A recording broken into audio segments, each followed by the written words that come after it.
नमस्कार श्रोते हो, इरा ब्लॉगिंग मराठी या यूट्यूब चॅनलवर सर्वांचे हार्दिक स्वागत. आपण ऐकत आहात प्रीत नव्याने बहरली या कथेचा भाग 21. दोघेही धबधब्याखाली उभे राहिले.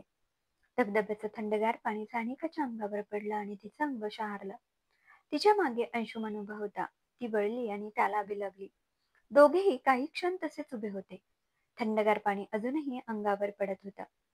काही वेळ तिथे घालवल्यानंतर त्यांनी चेंज केलं आणि तिथून निघाले. गाईड सोबत दुसऱ्या ठिकाणी गेले. गाईड त्यांना सर्व माहिती सांगत होता. तो त्यांना लुसानला घेऊन जाणार होता.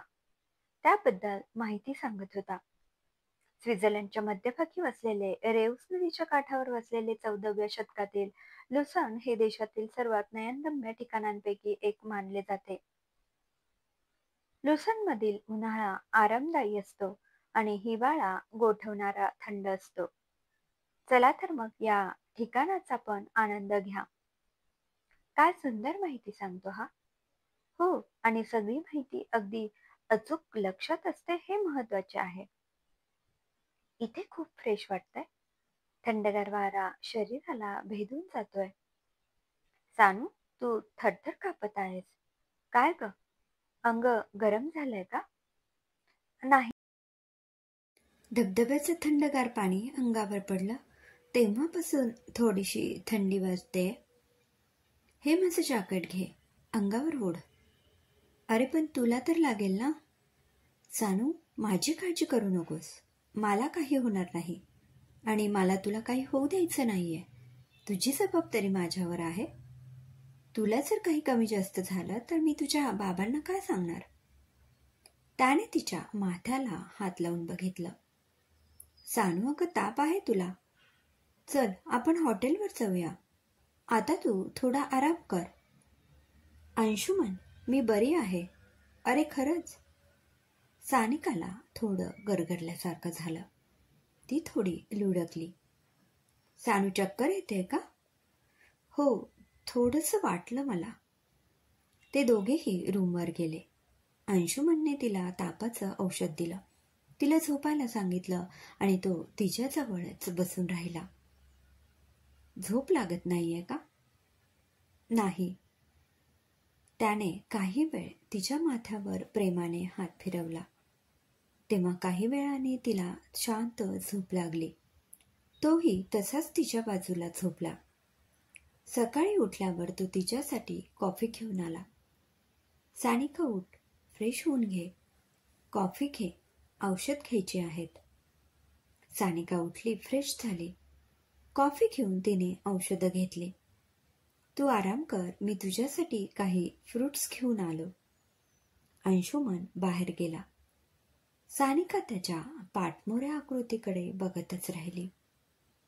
हा माझ्यासाठी किती करतोय आणि मी? मला अंशुमनला सगळं खरं खरं सांगायला हवं. सौरभबद्दल त्याला सत्य कळायलाच हवं. मी त्याला सगळं खरं खरं सांगेल. त्यानंतर त्याचा जो काही निर्णय होईल तो मला मान्य असेल. ती तिच्याच विचारात गुंतली होती. अंशुमन आला. सानू, उठून बस, मी फ्रुट्स आणलेत. उठून बस आणि थोडंसं खाऊन घे. ती अजूनही भानावर आली नव्हती. त्याने तिला हलवलं. सानू, काय झालं ग? काय विचार करतेस? काही नाही. अंशुमन, तू किती काळजी करतोयस रे? काळजी करणारच ना. तुझं आणि माझं नातंच तसं आहे. जन्मोजन्मीचं नातं आहे आपलं. तू खाऊन घे आणि आराम कर. अंशुमन, मला आता बरं वाटतंय. आपण जाऊया ना बाहेर. बाहेर फिरल्यानंतर मला अजून बरं वाटेल. नाही तर अजून आजारी पडल्यासारखं होईल. हो, जाऊया, पण आज नाही, उद्या. आज पूर्णपणे आराम करायचा आहे, समजलं? तिने होकारार्थी मान हलवली. पूर्ण दिवस आराम केल्यानंतर संध्याकाळी अंशुमन तिला तिथे जवळ असलेल्या गार्डनमध्ये घेऊन गेला. छान थंडगार वारा सुटलेला होता. ते थोडा वेळ तिथे बसले, एकमेकांसोबत टाइम स्पेंड केला. त्यानंतर तो तिला कॅन्डल लाईट डिनरला घेऊन गेला. डिनर केल्यानंतर ते पायवाटेने चालत हॉटेलकडे निघाले. अंशुमनने तिचा हात हातात घेतला होता. दुसरा हात तिच्या खांद्यावर ठेवलेला होता. सानिकाला त्याच्यासोबत सिक्युअर वाटत होतं. कुठलीही भीती मनात नव्हती. दुसऱ्या दिवशी प्रसन्न मनाने ती तयार झाली. अंशुमनने गाईडला फोन करून बोलावलं. ते सगळे फिरायला निघाले. आज गाईड जर्मेटला नेणार होता. तो तेथील माहिती सांगू लागला. जर्मेट हे एक मोहक अल्पाईन गाव स्वित्झर्लंडच्या सर्वात गूढ आणि भव्य पर्वतांच्या पायथ्याशी आहे. मॅटरहॉर्न झेरमॅट स्वित्झर्लंडमध्ये भेट देण्याच्या सर्वात प्रभावी ठिकाणांपैकी एक आहे. तिथे पोहोचल्यानंतर तेथील विहंगम दृश्य बघून दोघांनाही खूप छान वाटलं. अंशुमनने तिथे पॅराग्लायडिंग केली. त्याने खूप एन्जॉय केलं. सानिका दुरूनच सगळं बघत होती. तो तिच्या जवळ आला. तुला करायचंय? नको, मला भीती वाटते. ट्राय करायला काय हरकत आहे? मी आहे ना बरोबर. खरंच नको. दोघेही थोडे पुढे गेले. खूप छान ठिकाण होतं. समुद्रकिनारी टेंट होता. आजूबाजूच्या उंच उंच झाडं होती. दोघे टेंटच्या आत गेले. आतूनही टेंट खूप छान होता. सानू, मी तुझ्यासाठी सरप्राईज आणलाय. डोळे बंद कर आणि हात पुढे कर.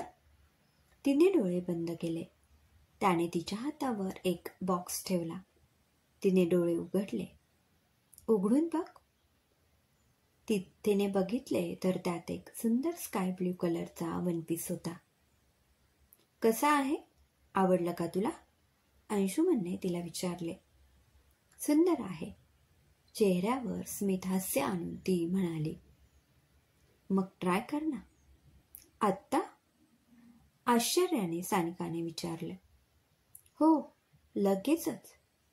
अंशुमनने त्याच्या आवडीचे मराठी गाणे लावले. त्याला सायलेंट म्युझिक खूप आवडायचं. तो गाणी ऐकत बसलेला होता. सानिका वनपीस घालून आली. अंशुमनचं लक्ष केलं. त्याची नजर तिच्यावरच खिळली. तिच्यावरून त्याची नजर अजिबात हटत नव्हती. तो तिच्याकडे बघतच राहिला. ती हळूच बाहेर त्याच्याजवळ आली. काय बघतोस? तू खूप सुंदर दिसतेस. ती खाली मान घालून उभी राहिली. तो तिच्या अगदी जवळ गेला. हळूहळू तो तिच्या आणखी जवळ आला. तिच्या गालावर आलेले बोट बाजूला केली. तिच्या गालावरून हात फिरवला. त्याच्या स्पर्शाने तिचं अंग शहारलं. तिने डोळे घट्ट मिटले. मंद आवाजात गाणं सुरू होतं.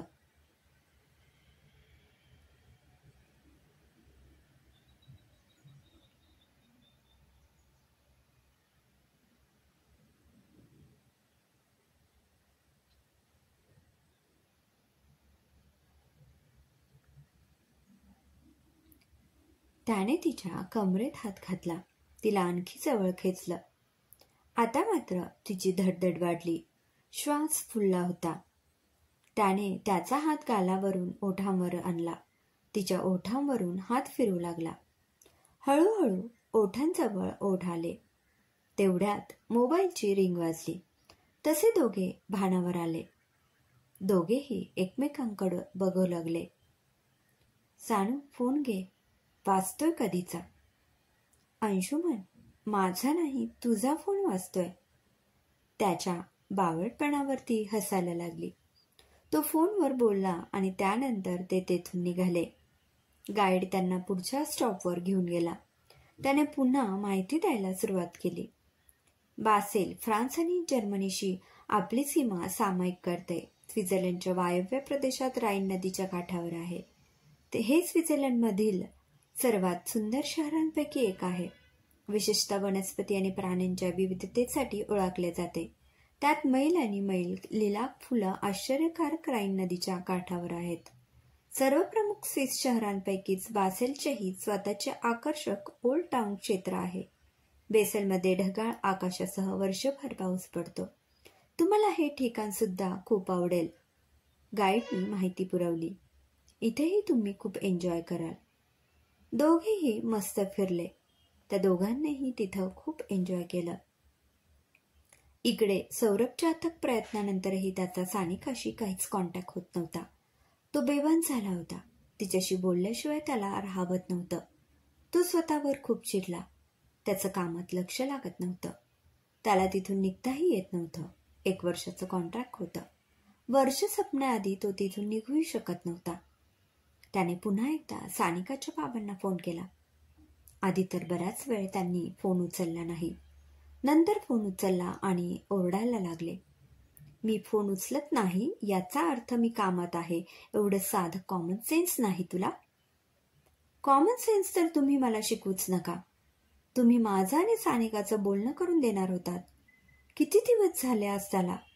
इतके दिवस मी वाट बघितली, पण तुमचा फोन तर आलाच नाही. आणि सानिका, ती मला फोन का करत नाहीये? मिस्टर प्रताप, तुम्ही काय केलं सानिकासोबत? सांगा मला. तुझ्या प्रश्नांची उत्तर द्यायला मी बांधील नाही, असं बोलून त्यांनी फोन कट केला. मिस्टर प्रताप, सौरभ चिडला होता. सौरभने हातातील फोन फेकून दिला आणि जोरात ओरडला.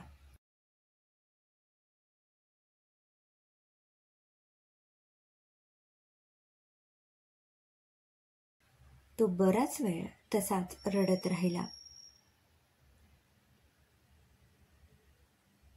सानिका आणि अंशुमन फिरायला निघाले. अंशुमन सानिकाकडेच बघत होता. गाईडने त्याची मस्करी केली. इकडेही बघा जरा, बायकोला रोज बघायचंच आहे. त्यावर अंशुमन लाजून हसला. त्याने खाली मान घातली. तिघेही हसत होते. गाईडने पुन्हा बोलायला सुरुवात केली. आज आपण लुगोनो हे स्थळ बघणार आहोत.